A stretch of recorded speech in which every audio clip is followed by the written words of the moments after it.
No nanny lasted more than 2 weeks, but when Millionaire heard his twin say this, he fell in tears. The house stood on a quiet street in the suburbs, spacious and filled with every comfort, yet wrapped in an emptiness that could not be ignored. To outsiders, it might have looked like a place of joy and warmth, but inside it carried nothing but coldness and silence. This was the home of Dr. Daniel Hartman, one of the most renowned heart surgeons in the city. He saved hundreds of lives each year, yet he could not save himself from the deep grief that had imprisoned him for so long. Daniel Hartman was a man admired by an entire city. In the operating room, he was strong, decisive, and almost never failed. Dozens of colleagues looked up to him with respect, and patients called him a savior.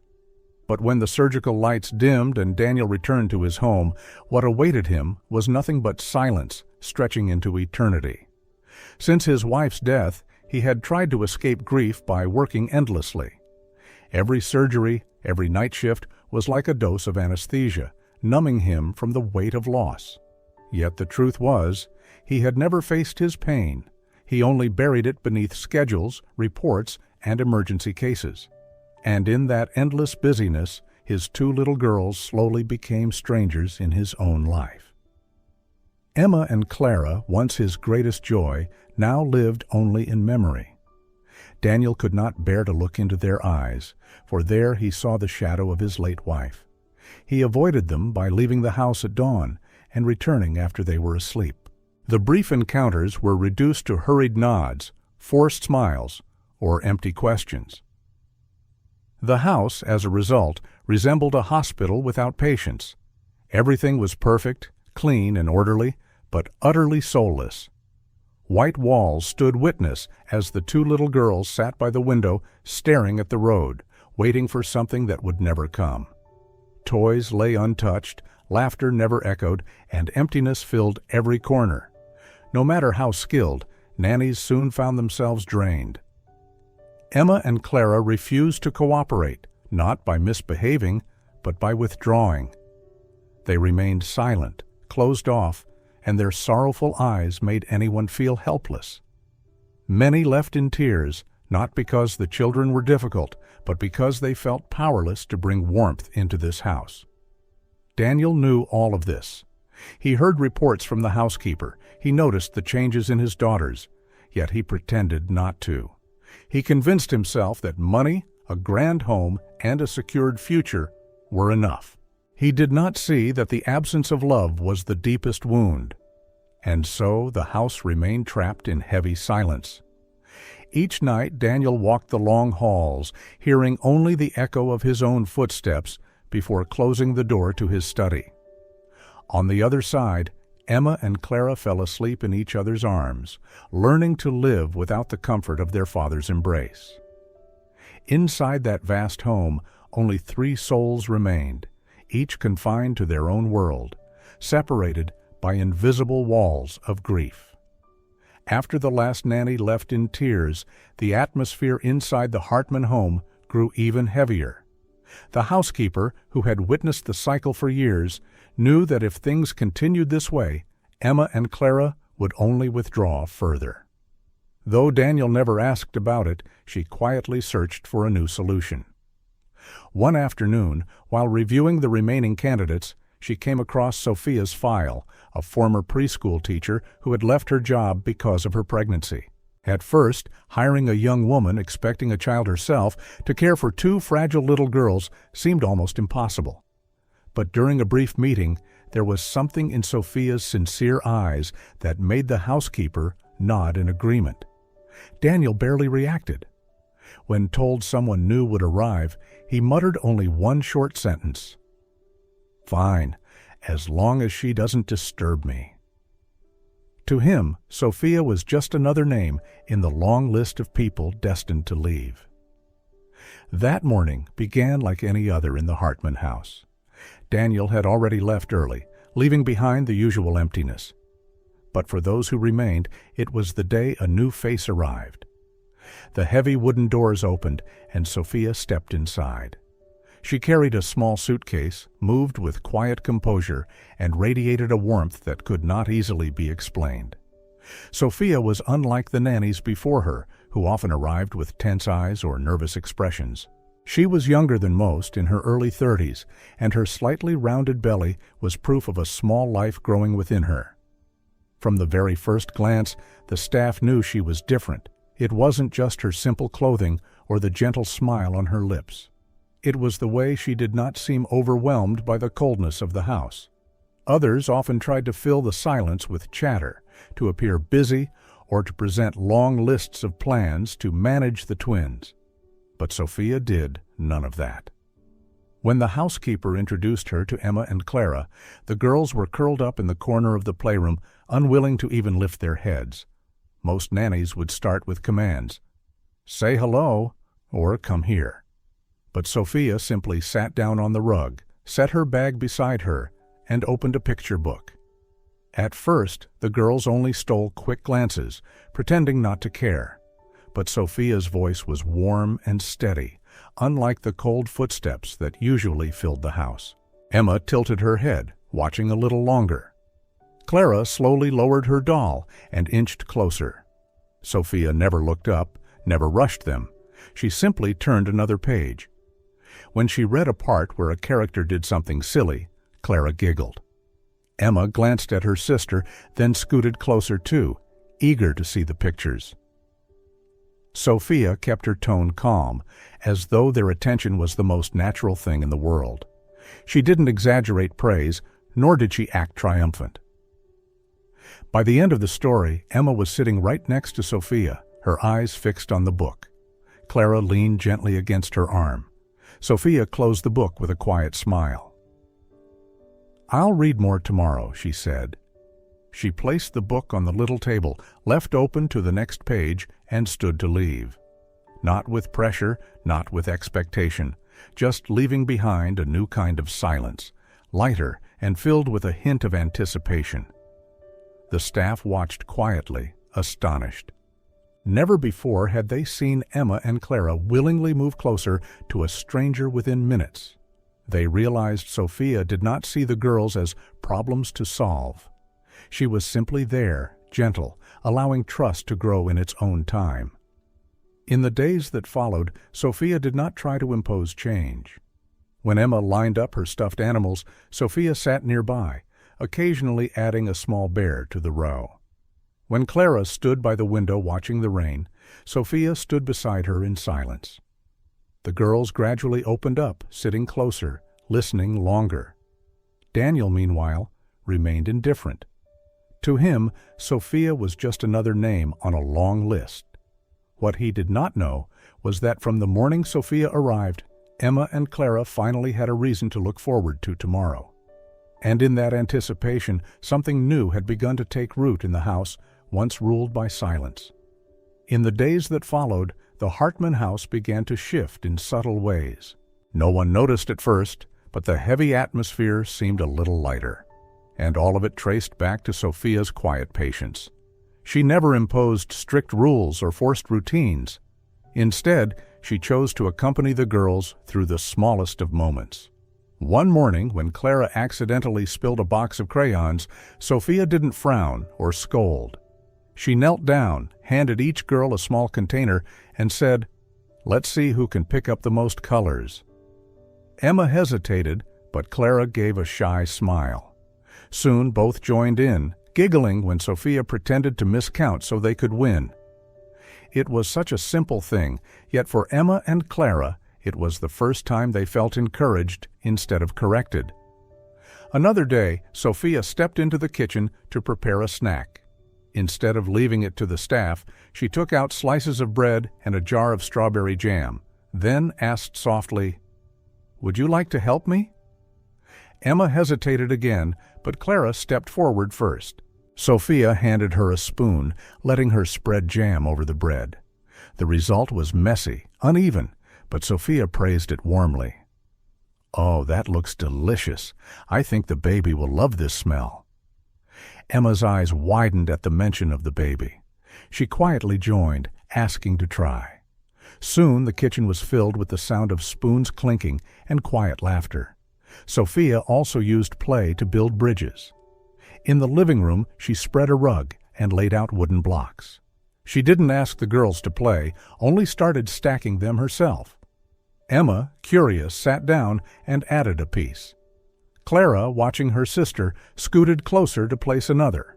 Together, they built a small tower. When it collapsed, Sofia burst into laughter, and so did they. For the first time in years, the house echoed with children's laughter. But what fascinated Emma and Clara most was the baby in Sofia's belly.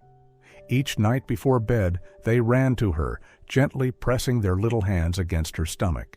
"Can the baby hear us?" Clara asked. "Yes," Sofia replied softly, "and I think she's very happy to have two wonderful sisters." Emma whispered, "Do you like teddy bears?" Then she placed her smallest bear beside Sofia's belly, as if offering a gift. These gestures, innocent as they were, melted the ice around their hearts. The girls began to talk more, laugh more, and most of all, they rediscovered what it meant to belong to a family. Daniel, at first, barely noticed. He still buried himself in the hospital, came home late, and passed the playroom as if it were just another hallway. But one evening, on his way to his study, he heard soft giggles drifting from the living room. The sound was unfamiliar, yet piercingly familiar. He stopped, peeking through the doorway. There sat Emma and Clara, pressed close to Sofia, eyes shining as their tiny hands rested on her belly, asking endless questions about the baby. Sofia listened patiently, answering as though nothing mattered more than that moment. Daniel did not enter. He stood in the shadows, overcome by a strange mixture of warmth and regret. That night, as he closed the door to his study, Daniel realized his home was no longer the same. The walls and halls remained, but the air carried something new, hope. It was faint, fragile, but unmistakable, and it had begun with the small seeds Sofia planted through patience and quiet love. Lying awake, Daniel felt a restlessness he hadn't known in years. For once, it wasn't about unfinished reports or the next surgery. It was about Emma and Clara. Unable to resist, he rose from bed and walked toward his daughter's room. Pushing the door open just a crack, he saw Emma and Clara curled beneath their blankets, their faces peaceful, angelic. His chest tightened. How many moments like this had he missed?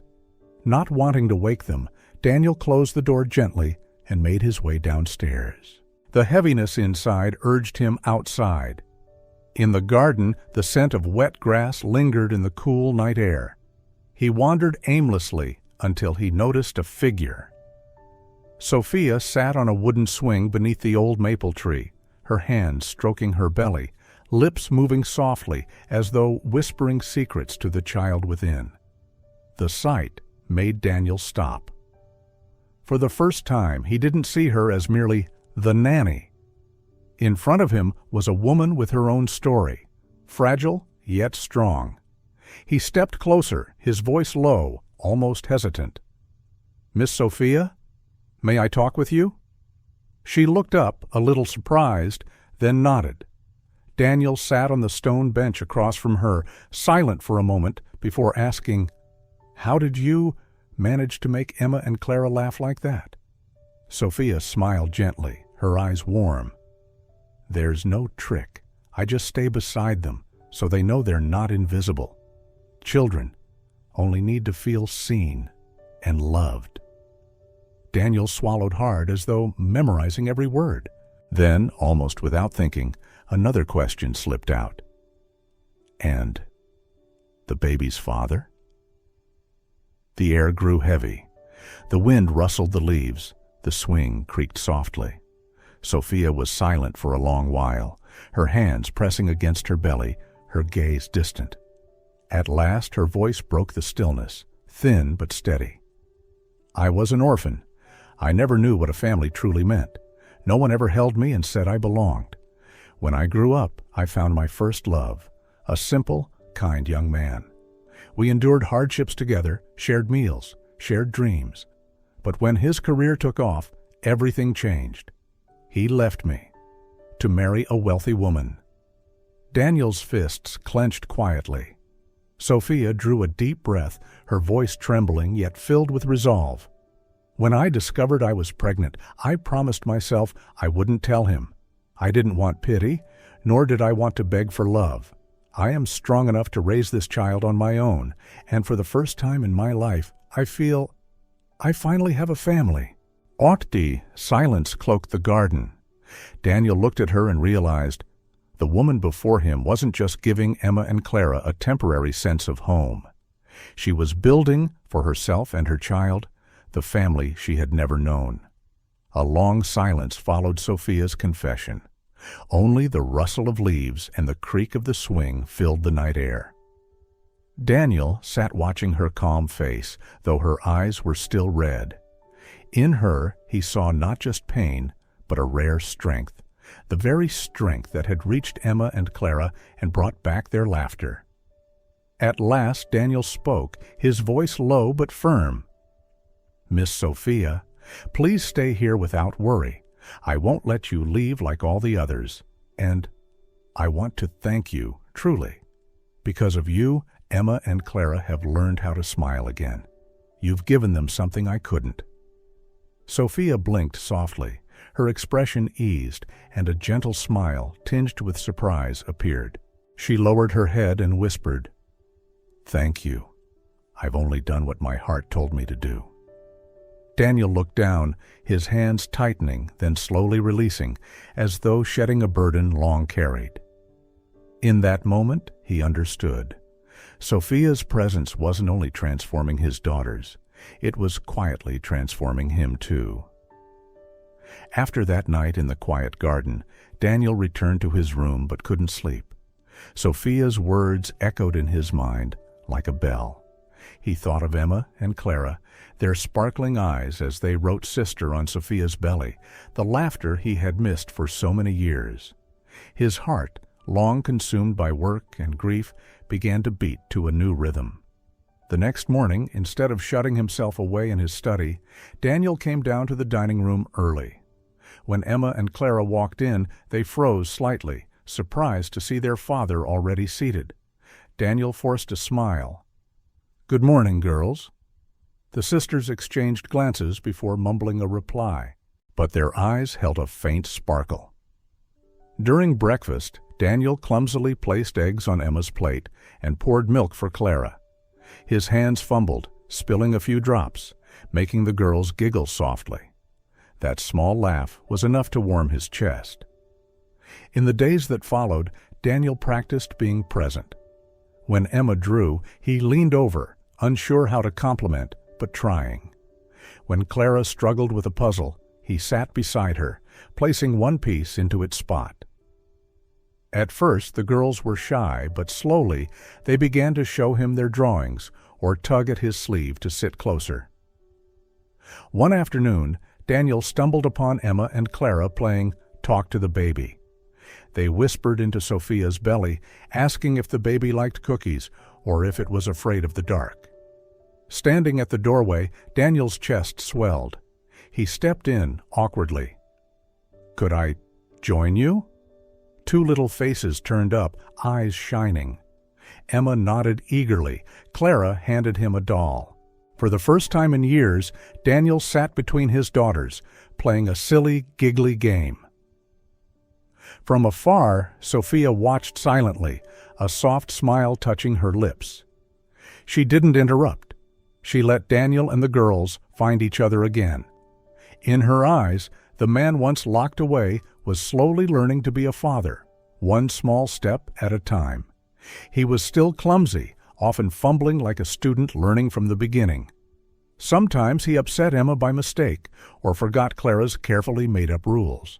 But unlike the old Daniel, he no longer retreated into silence. He knelt, apologized, and tried again, awkward yet sincere. And to the girls, that sincerity mattered more than perfection. It told them one thing: their father was here to stay. One evening, as the family gathered in the living room, Sofia handed Emma and Clara a picture book and suggested, "Maybe tonight your father could read to you." Daniel flinched slightly, but with his daughter's eager eyes on him, he nodded. His voice was rough, a little stiff, but each word drew Emma and Clara closer. When he stumbled, they giggled, and Daniel laughed too, for the first time feeling he wasn't an outsider in his own home. From then on, something strange happened. Daniel began to look forward to ordinary moments. Not meetings, not reports. What excited him was the sound of little feet on the stairs, the shy daddy from Emma, or Clara's half-smile as she showed him her drawing. One night, he stood over their beds, watching them sleep. Gently, he pulled up the blankets and kissed their foreheads. Such a simple act, but for him, it was a quiet way of asking forgiveness. Deep inside, Daniel knew the road ahead was long. He wasn't yet the perfect father, but he was ready to walk it, no longer alone. Emma and Clara had opened their hearts, and Sofia was there, patiently guiding them all. One quiet weekend morning, Sofia had a routine prenatal checkup. Usually she went alone with the family doctor, but this time Daniel said, "Today, I'll take you. And Emma and Clara too. We'll go together." The girls leapt with joy, eyes shining. They had never been part of something so important. Sofia hesitated for a moment, but seeing their excitement, she nodded softly. The car rolled slowly out of the Hartman gates, the atmosphere inside different from usual. Emma and Clara chattered nonstop in the back. "Will we see the baby today? Can she hear us talking?" Daniel listened quietly, a faint smile tugging at his lips, feeling a peace he hadn't known in years. At the clinic, the bright white lights seemed to glow everywhere. When Sofia's turn came, all four stepped into the exam room. She lay back on the ultrasound bed, lifting her blouse to reveal her round belly. Emma and Clara pressed close, hand in hand, while Daniel sat beside them, his hand resting gently on his daughter's shoulder. The doctor switched on the machine, sliding the probe across Sofia's skin. At first, silence, just the hum of the device. Then suddenly, it came, a rapid, steady, powerful sound. Thump, thump, thump, thump. The heartbeat filled the room, making time itself pause. Emma's eyes widened. Clara covered her mouth in awe. Daniel froze, his vision blurring. For the first time, it wasn't just an abstract idea. He was hearing life, near and real. Emma squeezed his hand tightly. Clara looked up, whispering, her voice trembling but certain. "Daddy, she's already our sister." Emma nodded, eyes shimmering. "Yes, she's already our sister." Two small hands gripped his, and Daniel could no longer hold himself together. He sank to his knees beside the bed, wrapping Emma and Clara in his arms. Tears streamed freely, not of sorrow, but of joy, of release. "Thank you for showing me this," he choked out, his voice breaking. On the bed, Sofia placed her hand over her belly, her own eyes brimming. She witnessed the man who once locked away his heart now open it wide to love. That simple white room became sacred, a place where three souls found one another again and embraced a new life. For Daniel, the sound of the heartbeat was not only proof of the baby's existence, it was the rhythm of his family's rebirth. Afterward, Emma and Clara couldn't stop whispering to each other. She greeted us with her heartbeat. Daniel held their hands as they walked slowly out, his chest swelling with resolve. Whatever the future held, he would never let those little hands slip away again. That day, the Hartman family was truly bound together, not by blood, but by love. After the ultrasound visit, Daniel returned home with his heart still trembling from the sound of that tiny heartbeat in the white room. For days he couldn't stop thinking about Sofia, her steady gaze, the gentleness she gave Emma and Clara, the quiet strength that had revived the house. A new feeling began to grow inside him. It was no longer just gratitude, it was something deeper. From then on, Daniel began to care for Sofia in subtle ways. He watched to see if she was tired, offered to carry heavy baskets, pulled up a chair for her when the girls wanted to draw. He didn't speak much, but his presence and attentiveness made Sofia notice the change in him. Emma and Clara felt it too. One afternoon they sat on the living room floor, busily drawing. When finished, they ran to Daniel with glowing faces. The picture was simple but profound.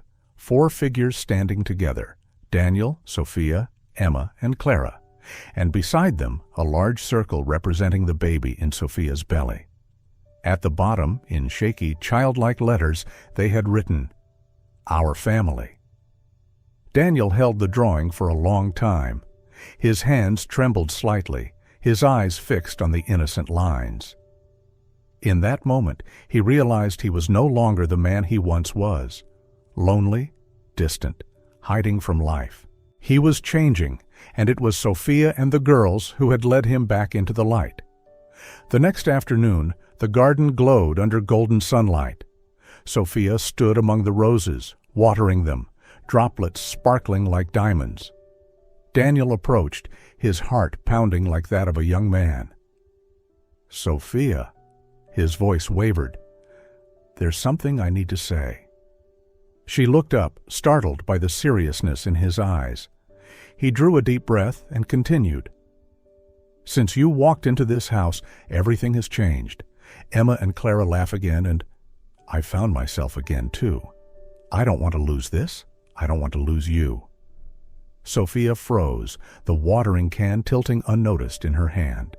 Daniel stepped closer, his gaze steady and sincere.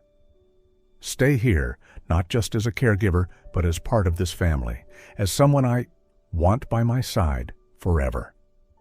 The garden fell silent, the only sound the rustle of leaves. Sofia set the watering can down, resting a hand on her belly, eyes shimmering with tears.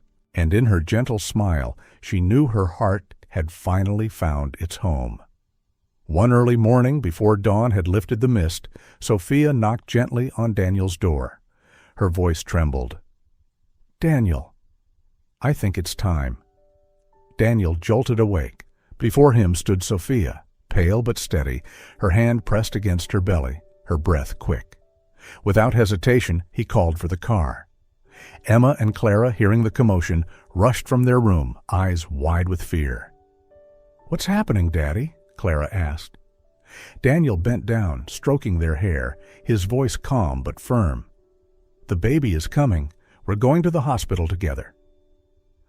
In the car, Emma clutched her sister's hand, while Daniel sat beside Sofia, offering a cloth to wipe her sweat. The tension was thick, yet beneath it flowed a strange, glowing hope. At the hospital, Sofia was taken into the delivery room. Daniel followed to the door, but was stopped by a nurse. For the first time in years, his heart pounded uncontrollably. Turning back, he saw Emma and Clara on a bench, faces tight with worry. He sat between them, wrapping them in his arms. "Daddy, is Sofia in pain?" Emma whispered. "Yes," Daniel answered softly, "but she's strong, and we'll wait here until the baby arrives." Time crawled. Every sound from behind the white door made their hearts stop. Then suddenly, a cry rang out, high, strong, alive. Emma burst into tears. Clara hugged her father tightly. "The baby! She's here!" Daniel's eyes filled with tears. He rose, hands trembling. The door opened, and a nurse smiled. "Congratulations, it's a healthy baby girl." The 3 of them stepped inside. Sofia lay on the bed, exhausted but radiant, cradling a tiny bundle wrapped in pink. Emma and Clara rushed to her side, whispering softly, "Hello, sister?" They glanced at each other, then spoke together, their voices trembling yet firm. "She's already our sister." Daniel could no longer contain himself. He fell to his knees beside the bed, pulling his daughters close. Tears streamed down his face, mingling with their laughter and sobs. Sofia watched, her own heart swelling. In that moment, Daniel knew his family was whole, not by blood, not by obligation, but by love, the love that Emma, Clara, Sofia, and this newborn child had woven together. Golden morning light poured through the window, bathing the room in warmth. And within those arms, a new family was born. After the day Sofia gave birth, the Hartman house was never the same. The walls, once drenched in silence, now echoed with a baby's cries, Emma and Clara's giggles, and Daniel's hurried footsteps. What was once a cold museum had turned into a living, breathing home. Emma and Clara quickly became proud little sisters. They competed to hold the baby, to sing lullabies, and to tell her stories. Sometimes they sat for hours just watching her sleep, whispering, "She's our gift." Daniel had changed too. No longer did he shut himself away in his study. Instead, he cradled the baby in his arms, soothed her cries, or crouched on the floor building blocks with Emma and Clara. Many times the staff watched quietly, smiling, for they knew they were witnessing a man reborn. Sofia, though busy with motherhood, remained calm and gentle. She didn't just care for the baby, she was the invisible thread binding the family together. Whenever Daniel stumbled, whenever Emma and Clara quarreled, Sofia's patience and love restored harmony. One summer afternoon, golden sunlight bathed the garden. Daniel stepped out onto the porch, spotting Sofia on the wooden chair, the baby in her arms, while Emma and Clara chased each other like little birds. He froze for a moment, his heart swelling with a peace he thought he had lost forever. He walked closer and sat beside her. She looked up and smiled softly. Daniel wrapped his arms around her and the children, whispering, "Thank you for giving me back my family." Sofia said nothing, simply resting her head on his shoulder, her eyes glowing with happiness. Emma and Clara stopped running and dashed over, wrapping their arms around their father and Sofia. The four of them huddled together as the baby stirred, letting out her first tiny coos. Laughter rang out, blending with the rustling leaves, like music announcing a new beginning. The Hartman mansion, once a place of shadows and silence, had been reborn. It was no longer just a grand estate, it was a true home, alive with laughter, sacrifice, and love. A place where Emma and Clara no longer waited by the window, where Sofia no longer whispered only to herself, and where Daniel no longer walked alone through empty halls. Family, he finally understood, was not defined by blood or perfection, but by love, presence, and the courage to begin again.